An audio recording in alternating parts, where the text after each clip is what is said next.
Good morning बच्चों। Online कक्षा में आपका स्वागत है। आज हम लोग देखेंगे रैखिक समीकरण युग्म का ग्राफीय विधि से हल कैसे ज्ञात किया जाता है। जैसा कि आप जानते हैं, रैखिक युग्म समीकरण को ज्ञात करने की दो विधियां हैं। एक है ग्राफीय विधि और दूसरी विधि है बीजगणित समीकरण विधि। बीजगणित समीकरण विधि हम लोग अगली कक्षा में देखेंगे। आज के दिन हम लोग देखते हैं कि ग्राफीय विधि के माध्यम से किस तरह से हम लोग रैखिक समीकरण युग्म के समग्र प्रश्नों को हल करेंगे। इसके लिए आपके सामने एक उदाहरण हमने रखा हुआ है। उस उदाहरण के माध्यम से हम लोग समझेंगे, जानेंगे कि किस तरह से हम लोग ग्राफीय विधि के द्वारा रैखिक समीकरण युग्म को हल करेंगे। यहाँ पर जो समीकरण दिया गया है, जो प्रश्न दिया गया है, वह प्रश्न एक इबारती प्रश्न है। इस इबारती प्रश्न की सहायता से सबसे पहले हम लोग समीकरण बनाएंगे और उन दोनों समीकरणों की सहायता से हम लोग ग्राफ का निर्माण करेंगे। और उस ग्राफ के निर्माण में हम लोग देखेंगे कि दोनों रेखाएं एक दूसरे को कहाँ काटती हैं। जिस बिंदु पर दोनों रेखाएं काटेंगी उस बिंदु का निर्देशांक ही उन दोनों रेखाओं का वास्तविक हल प्राप्त होगा। आइए देखते हैं कि जो प्रश्न दिया गया है उसमें क्या लिखा गया है और उसके माध्यम से किस प्रकार समीकरण का निर्माण हो रहा है। प्रश्न आपके सामने है। कक्षा 10 के 10 विद्यार्थियों ने गणित की पहेली प्रतियोगिता में भाग लिया। यदि लड़कियों की संख्या लड़कों की संख्या से 4 अधिक हो तो प्रतियोगिता में भाग लेने वाले लड़कों एवं लड़कियों की संख्या ग्राफीय विधि से ज्ञात कीजिए। इस प्रश्न को देखने से स्पष्ट होता है कि लड़कों और लड़कियों की संख्या पता करना है या ज्ञात करना है। तो इसके लिए हम यह मानेंगे, एक मान को हम x मान लेते हैं और एक मान को y मान लेते हैं। तो x और y में हमारे पास दो समीकरण प्राप्त होंगे, क्योंकि दो शर्त दी गई है। यहाँ पर हल करने के लिए देखिए, सबसे पहले क्या किया गया है। माना लड़कों की संख्या x तथा लड़कियों की संख्या y है। अब प्रथम शर्त में क्या है। कक्षा 10 के 10 विद्यार्थियों ने गणित की पहेली प्रतियोगिता में भाग लिया। कुल 10 विद्यार्थियों ने गणित की पहेली में प्रतियोगिता में भाग लिया, अर्थात उसमें लड़कियां भी थीं और लड़के भी थे, अर्थात दोनों का योगफल 10 के बराबर होगा। तो यानी कि x + y = 10 समीकरण नंबर 1 बनता है, क्योंकि गणित की पहेली में कक्षा 10 के 10 विद्यार्थियों ने भाग लिया, जिसमें x लड़के हैं और एक y लड़कियां हैं। आइए द्वितीय शर्त में देखते हैं कि क्या है।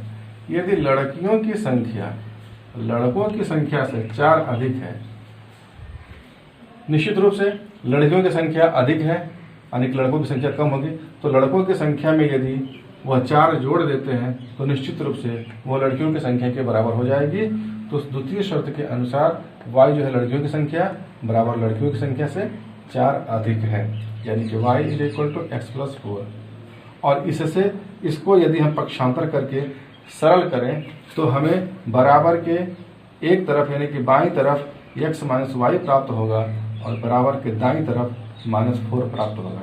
इस तरीके से समीकरण नंबर 2 बनता है। अब इन समीकरण नंबर 2 यानी कि बीजगणित रूप में आ गया है। अब इन दोनों समीकरणों की सहायता से हम इन दोनों का ग्राफीय आलेखन करेंगे। देखिए, ग्राफीय आलेखन करने के लिए यहाँ पर कैसे किया गया है। ग्राफीय निरूपण के लिए सबसे पहले समीकरण नंबर 1 में x और y का मान, हम x के कम से कम 2 मान, किसी भी समीकरण का ग्राफीय निरूपण करने के लिए उस समीकरण में 2 मान हमें प्राप्त करने चाहिए। और यदि समीकरण नंबर 1 में हम x की वैल्यू 4 रखते हैं, x का मान 4 रखते हैं, तो इसको जब मान रखेंगे तो y का मान निश्चित रूप से 6 ही आएगा। तो y का मान हमने 6 प्राप्त कर लिया। अब सोचते हैं कि यदि x का मान 6 रख के देखते हैं तो देखते y का मान कितना आ गया। तो जैसे ही हमने x का मान 6 रखा तो y का मान हमें 4 प्राप्त हो गया। तो इस तरीके से समीकरण नंबर 1 के दो मान प्राप्त हो गए। एक हो गया 4 6 और दूसरा हो गया 6 4। इन दोनों को लेकर के हम अभी ग्राफी विधि में आएंगे। आइए देखते हैं समीकरण नंबर 2 में इस तरह के वैल्यू को कैसे हमने प्राप्त किया है। अब देखिए समीकरण नंबर 2 में x ऋण y बराबर ऋण 4 है। तो इसी तरीके से x का मान यदि हमने इसमें 0 रखा तो y का मान हमें प्राप्त हो गया 4, और यदि x का मान हमने ऋण 2 रखा तो y का मान हमें प्राप्त हो गया 2। x इक्वल टू 0 रखा यहाँ पे तो y इक्वल टू 4 प्राप्त होगा, और यदि x इक्वल टू -2 रखेंगे तो y इक्वल टू 2 प्राप्त होगा। तो इस तरीके से समीकरण नंबर 1 और समीकरण नंबर 2 के दो मान हम लोगों ने प्राप्त कर लिया है। अब आइए इनकी सहायता से हम लोग इन रेखाओं का ग्राफीय निरूपण करते हैं और देखते हैं कि कैसे। ये देखिए, ये आपका खड़ी यानी कि y अक्ष है और ये x अक्ष है। इस y अक्ष पर चूंकि लड़कियों की संख्या माना गया है तो इस पर लड़कियों की संख्या हम लोग प्रदर्शित करेंगे, और x अक्ष पर चूंकि लड़कों की संख्या माना गया है तो हम इस x अक्ष पर लड़कों की संख्या प्रदर्शित करेंगे। समीकरण नंबर 1 से प्राप्त हुआ है कि जब x का मान 4 है तो y का मान 6 प्राप्त हुआ है। जब हम इस पर x अक्ष पर यदि हम 4 दूरी चलते हैं तो y पर हमें ऊपर जाना पड़ेगा 6, यानी कि ये वाला मान प्राप्त हुआ है। यहाँ पर हमें स्पष्ट रूप से दिख रहा है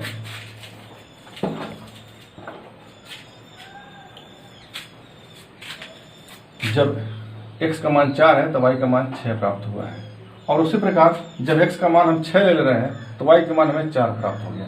तो एक बिंदु यहाँ मिला हुआ है और एक बिंदु यहाँ मिला हुआ है। इन दोनों को पटरी रख करके जब हम बनाते हैं तो एक सीधी रेखा हमें इस तरह से प्राप्त होती है, और यह रेखा समीकरण x + y = 10 को प्रदर्शित करती है। तो वह समीकरण भी हमने यहाँ पर लिख दिया है कि यह जो रेखा है वह x + y = 10 प्रदर्शित हो रहा है। उसी प्रकार दूसरे विधि में आते हैं कि जब x = 0 लेते हैं तो y = 4 में प्राप्त होता है। जब x = 0 यानी कि मूल बिंदु पर ही रहते हैं तो y पर हमको 4 अंक इकाई चढ़ाना पड़ेगा, यानी कि 1 2 3 और 4 यहाँ पहुँच गए। उसी प्रकार जब x = -2 है तो y = 2, यानी कि x = -2 अगर बाईं तरफ आते हैं तो यहाँ पर, और यहाँ से 2 यानी कि पॉजिटिव है तो ऊपर ये बिंदु में प्राप्त हो जाता है। तो एक बिंदु यहाँ प्राप्त हो गया और एक बिंदु यहाँ प्राप्त हो गया।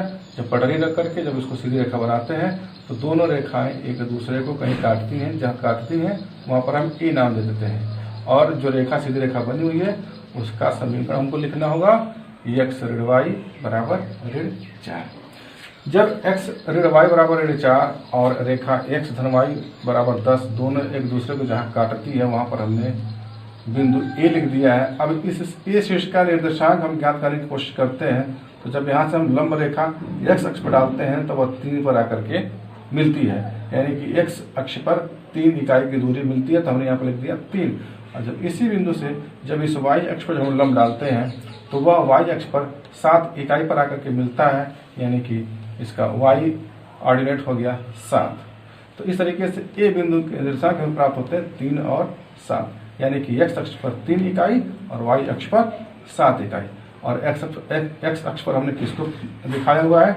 लड़कों की संख्या को। इसलिए स्पष्ट होता है कि लड़कों की संख्या बराबर 3 और लड़कियों की संख्या बराबर y।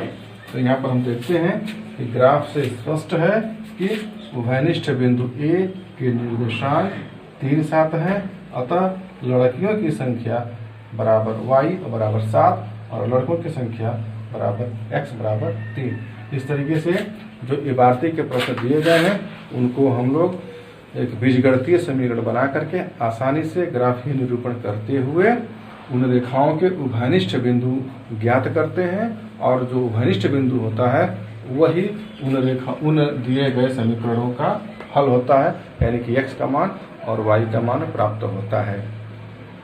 बच्चों, जब दोनों रेखाएं एक दूसरे को काटती हैं तो निश्चित रूप से उसका हल प्राप्त होता है, लेकिन जब रेखाएं एक दूसरे को नहीं काटती हैं कभी कभी स्थितियां ऐसी हो जाती हैं कि दोनों रेखाओं का यदि हम ग्राफीय निरूपण करें तो वह रेखाएं समानांतर हो जाती हैं या संपाती हो जाती हैं। तो ऐसी स्थिति में उन रेखाओं के हल हमें प्राप्त नहीं हो पाते हैं।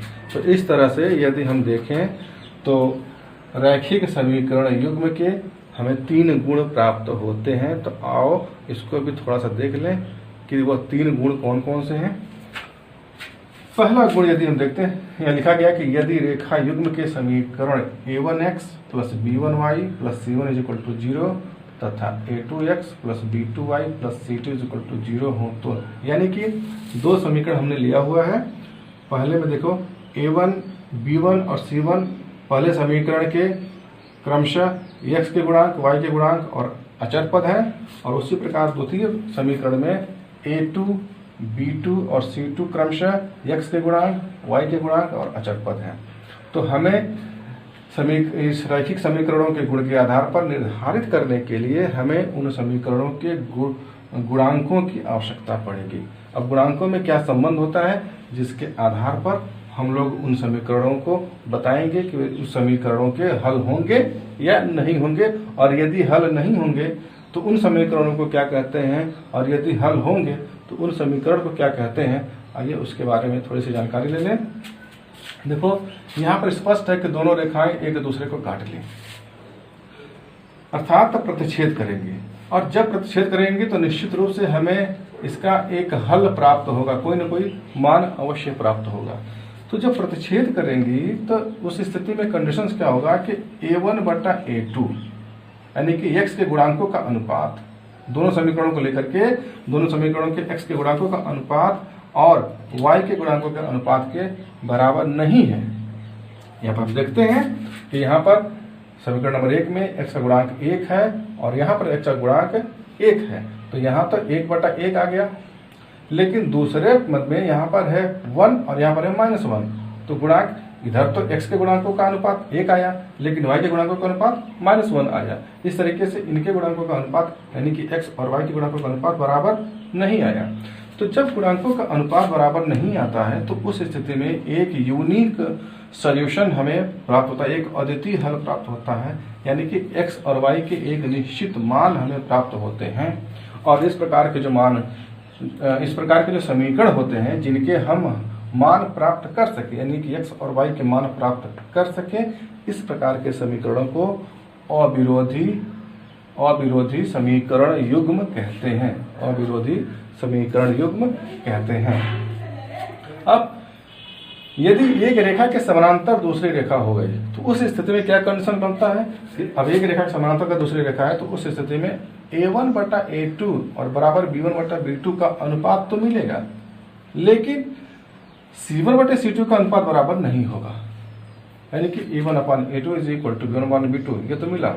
जैसे ये बराबर हो जाएगा या तो वह समानांतर होंगे या तो समपाती होंगे, लेकिन यदि c1 बटा c2 अगर इनके बराबर हो गया तब तो वह समपाती हो गई, और बराबर नहीं है तब वह समानांतर होंगे।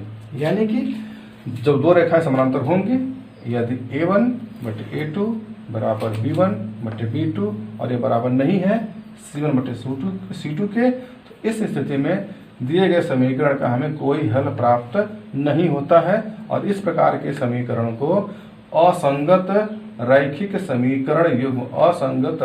समीकरण युग्म कहते हैं।